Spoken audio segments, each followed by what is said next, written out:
Hi అండి, అందరికీ నమస్కారం అండి. ఫ్రెండ్స్, మనకి ఇప్పుడిప్పుడే డిఎస్సి అభ్యర్థులకు సంబంధించి మరొక ముఖ్యమైన అప్డేట్ అయితే రావడం జరిగిందండి. ఇక్కడైతే మనకు వచ్చిన అప్డేట్ ప్రకారంగా ఇక 10,000 పోస్టుల భర్తీకి డిఎస్సి ఇవ్వండి, పొంగులేటికి డిఎడ్ బిఎడ్ అభ్యర్థుల సంఘం వినతి.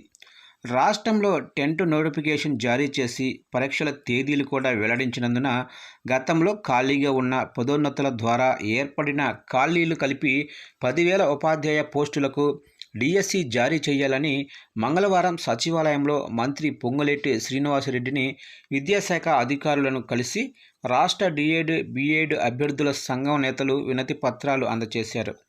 ఇక మోడల్ స్కూళ్లలో 12 ఏళ్ల నుంచి ఉపాధ్యాయ ఖాళీల భర్తీకి నోటిఫికేషన్ ఇవ్వలేదని, దాన్ని కూడా జారీ చేయాలని సంఘం రాష్ట్ర అధ్యక్షుడు రావుల రామ్మోహన్ రెడ్డి, ప్రధాన కార్యదర్శి హరీష్ తదితరులు కోరారు. ఇక 10th పూర్తి స్థాయి పరీక్షల షెడ్యూల్ను త్వరగా ఇవ్వాలని కోరారు.